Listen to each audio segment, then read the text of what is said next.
Shalom, salam sejahtera di dalam kasih Tuhan Yesus Kristus. Semoga Bapak Ibu, Saudara sekalian semua dalam keadaan sehat dan diberkati Tuhan. Senang sekali bisa berbagi berkat firman Tuhan lewat channel ini dan semoga apa yang Bapak Ibu Saudara-saudara sekalian dengar lewat channel YouTube ini bisa memberkati dan menguatkan iman saudara sekalian. Sebelum saya menyampaikan firman Tuhan dan ilustrasi khotbah di saat ini, saya mengajak kita untuk berdoa bersama-sama. Mari kita berdoa. Segala puji syukur, hormat dan kemuliaan hanya bagi-Mu ya Tuhan Yesus Allah yang setia menjaga dan memelihara kami, bahkan oleh kasih-Mu yang sangat besar kami telah diselamatkan lewat pengorbanan dan kematian-Mu di atas kayu salib. Saat ini kami kembali mau mendengarkan firman-Mu ya Tuhan, berkati kami semua. Dan biarlah Roh Kudus-Mu memenuhi dan menguasai kami. Sehingga kami boleh mengerti akan setiap firman-Mu yang kami dengar, dan kami mampu melakukannya sampai akhir hidup kami. Terima kasih Tuhan Yesus, kami mau mendengar firman-Mu, dan kami berdoa mengucap syukur di dalam nama Tuhan Yesus Juru Selamat kami berdoa, haleluya. Amin. Shalom saudaraku. Judul perenungan hari ini adalah promosi perilaku seks yang menyimpang. Mari kita membaca dalam kitab Injil Lukas pasal 17 ayat 26-30 berbunyi demikian. Dan sama seperti terjadi pada zaman Nuh, demikian pula lah halnya kelak pada hari-hari Anak Manusia. Mereka makan dan minum, mereka kawin dan dikawinkan, sampai kepada hari Nuh masuk ke dalam bahtera. Lalu datanglah air bah dan membinasakan mereka semua. Demikian juga seperti yang terjadi di zaman Lot, mereka makan dan minum, mereka membeli dan menjual, mereka menanam dan membangun. Tetapi pada hari Lot pergi keluar dari Sodom turunlah hujan api dan hujan belerang dari langit dan membinasakan mereka semua. Demikianlah halnya kelak pada hari, di mana Anak Manusia menyatakan dirinya. Saudara-saudara yang saya kasihi dalam Tuhan Yesus. Tuhan Yesus mengatakan bahwa keadaan pada akhir zaman adalah seperti pada waktu zaman Nuh dan Lot. Seperti dalam Injil Lukas pasal 17 ayat 26-30. Nuh dan Lot hidup pada masa yang berbeda dan dipisahkan dengan waktu yang berabad-abad lamanya. Namun ada satu kesamaan di dalam hidup mereka, yaitu, mereka hidup di tengah-tengah masyarakat yang mempunyai kecenderungan seks yang menyimpang atau perilaku seks yang tidak berkenan kepada Tuhan. Perhatikanlah apa yang terjadi pada zaman Lot di mana masyarakat kota Sodom dikuasai oleh perilaku homoseksual. Ketika Lot menawarkan dua anak gadisnya, orang-orang Sodom menolaknya. Dalam kitab Kejadian pasal 19 ayat 4-9. Hal ini jelas sekali menunjukkan adanya perilaku seks yang menyimpang.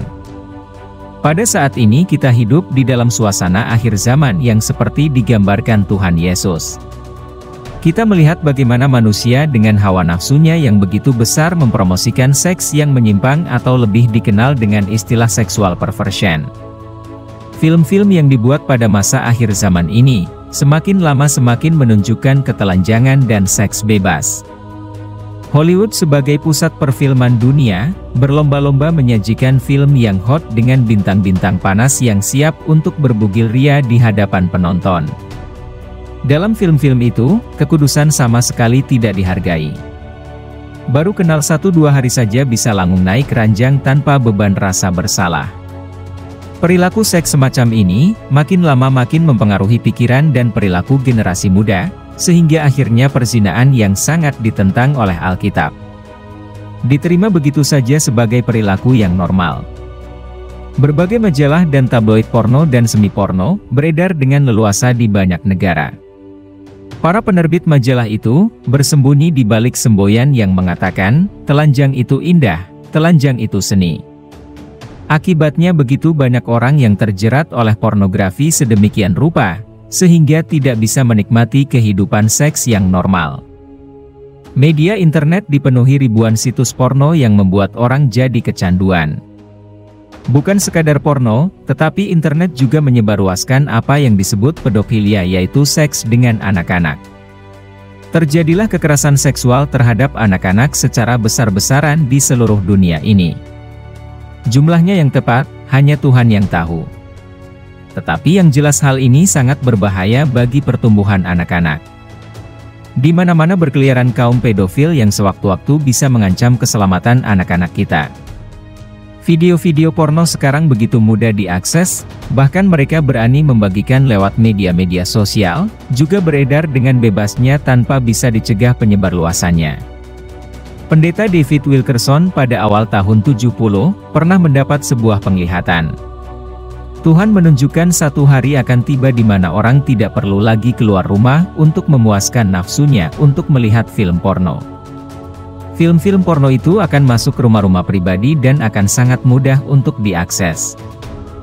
Sekarang ternyata apa yang dilihat oleh David Wilkerson itu, menguasai begitu banyak orang, bahkan kenyataannya jutaan orang dikotori pikirannya oleh berbagai tontonan jorok, yang pada akhirnya meningkatkan perzinahan, dan tidak sedikit rumah tangga Kristen yang hancur bahkan anak-anak muda Kristen akibat dampak dari pornografi tersebut. Ada begitu banyak wanita yang hamil di luar nikah dan melakukan pengguguran bayi dalam kandungan, dan saya yakin ini suatu dosa yang sangat besar di hadapan Tuhan, yang bisa saja membuat Tuhan murka melihat keadaan dunia di akhir zaman ini.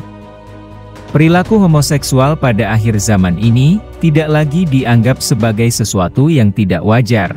Di berbagai negara, tuntutan kaum homo mereka menuntut untuk mendapat perlakuan yang sama kepada pemerintah sehingga mereka juga bisa dinikahkan dan dilegalkan oleh undang-undang.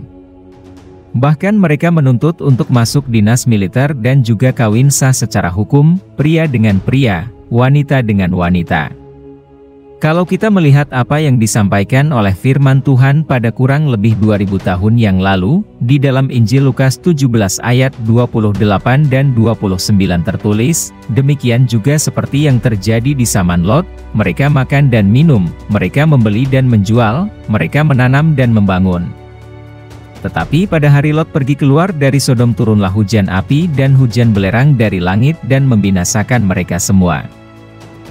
Saudara-saudara, melihat keadaan dunia yang semakin syarat dengan dosa di hari-hari ini, mari kita semakin mendekatkan diri kita kepada Tuhan, dan semakin rajin berdoa, meminta tuntunan Roh Kudus, sehingga kita bahkan anak-anak kita juga, tidak terseret oleh tawaran dan jebakan iblis di akhir zaman ini, sehingga saat penghukuman Tuhan pada akhir zaman, saudara-saudara tidak dibinasakan tapi diselamatkan oleh Tuhan dan menempati tempat yang kekal yaitu sorga yang disediakan Tuhan, bagi umat-umatnya yang percaya serta hidup melakukan kehendak-Nya.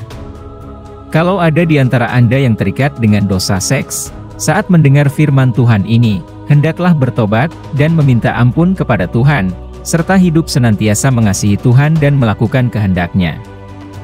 Demikian firman Tuhan singkat ini. Semoga senantiasa menjadi berkat bagi saudara sekalian. Amin. Demikian firman Tuhan serta ilustrasi khotbah dapat saya sampaikan. Kiranya saudara-saudara kekasih dalam Tuhan Yesus semua mendapat kekuatan, penghiburan serta nasihat lewat firman Tuhan yang didengar pada kesempatan ini. Tuhan Yesus memberkati kita semua. Haleluya. Di akhir renungan saat ini kembali saya mengajak kita untuk berdoa. Mari berdoa. Tuhan Yesus, kami mengucap syukur untuk hari ini dan firman-Mu yang sudah menguatkan, meneguhkan iman kami, bahkan memberikan nasihat dan pengajaran bagi kami, untuk bisa melihat keadaan dunia di akhir zaman ini yang semakin menuju pada kehancuran. Tuhan, kami berdoa kiranya Engkau senantiasa menuntun dan memampukan kami untuk hidup melakukan firman-Mu, sehingga Engkau mendapati kami selalu hidup menyenangkan dan memuliakan Tuhan. Berkati pribadi kami bahkan juga keluarga kami, kiranya Engkau Tuhan selalu memberikan jawaban juga dalam setiap pergumulan kami, yang sakit disembuhkan, yang lemah dikuatkan, dan yang berkurangan senantiasa diberikan kecukupan oleh Engkau ya Tuhan sumber pengharapan iman kami. Terima kasih Tuhan, ini menjadi doa kami, yang kami sampaikan dengan ucapan syukur hanya di dalam nama Tuhan Yesus Kristus kami berdoa, haleluya, amin. Kalau Anda diberkati lewat channel ini, jangan lupa tekan tombol like, tinggalkan komentar, juga bagikan channel ini ke banyak orang, sehingga mereka juga diberkati Tuhan. Sampai jumpa lagi. Tuhan Yesus memberkati.